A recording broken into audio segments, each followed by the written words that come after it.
What's going on, YouTube? I'm going to do an update on the 40-gallon reef for you guys today.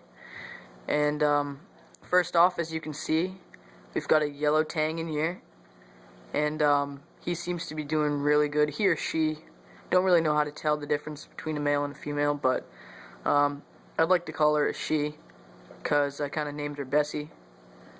So, my dad picked 3 fish up yesterday. One was a yellow tang, obviously, and the other 2 are pajama cardinals, and they're hiding in the back. They don't do much, they just sit around. But the reason why I'm filming back here is because the tang gets really scared if you get up close to the tank. And as you can see in the left side, there's a big algae sheet there.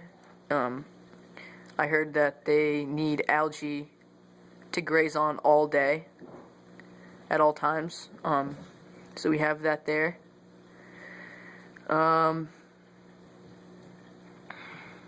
We haven't added any more corals in yet. We're not going to until we have all of our fish in, so we can have our bioload balanced, so nothing happens, like no ammonia spike or anything. So for the other fish we're going to get, we'll probably get a 6-line wrasse and a goby or 2. Oh yeah, and these clownfish in this tank. So I'm excited about the yellow tang, especially because I've never had a big fish like this before. So we'll see how it goes. I'll give you guys a little look at the sump. I got a little bit more things on the sump. Kind of work my way around the tang. Yeah, you get scared. But first off, skimmer doing good, but I think now that these bubbles aren't really creating like foamy stuff and overflowing, it basically means like the water's clean or something. I don't know, but it's not doing what it was doing, like foaming up and slowly going over the top, and the bubbles would stick to the top, so that'd be a good sign that the bubbles are thick and nasty. But still, it's spitting out micro bubbles, guys. I don't really know what my problem is with protein skimmers and micro bubbles, but I've tried adjusting it and it's not really working. But I'm sure if I turn it this way a bit more, this will rise, creating these bubbles to go down a bit more, but there's still bubbles in there, and I don't want this that high because it'll start getting a wet skim. But see, right now it's about to overflow, so I'm gonna make it go down.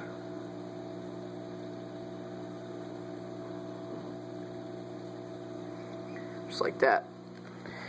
The refugium, I took out the giant rock in here, and my dad picked up a small amount of caulerpa.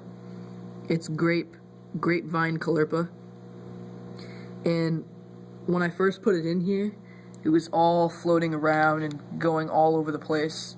And it went into this 3rd chamber and got into my return pump. As you can see, there's some caulerpa in there. Some of it got into the display.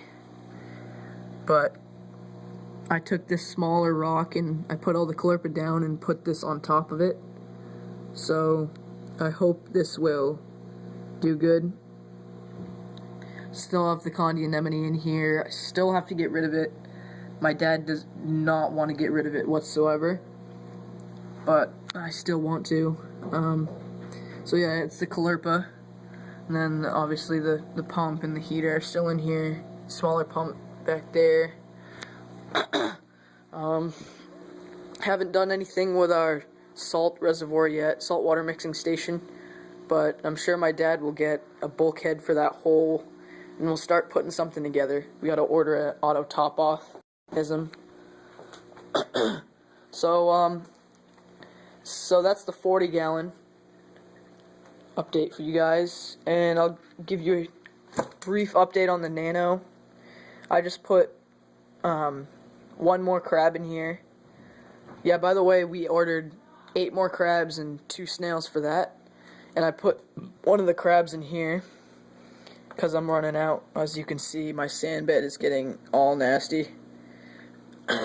But yeah, all the corals are doing fine, guys. If you are wondering, Toadstool doing awesome.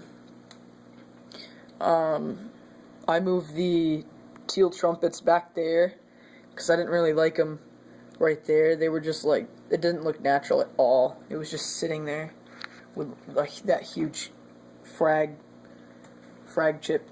It's just sitting right there. It didn't look natural. But I don't know if I showed you guys this, but these zoanthids are like crossing over and going onto this shell, this giant shell right here. So I think that'd be pretty funny if they did. So I can like put the shell somewhere else.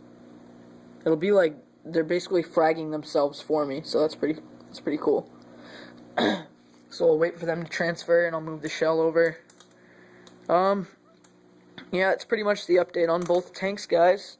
Stay tuned for more updates. Give you one last shot at the 40-gallon. The tank's hiding behind because I just stood up. But yep, that's pretty much it, guys. Thanks for watching.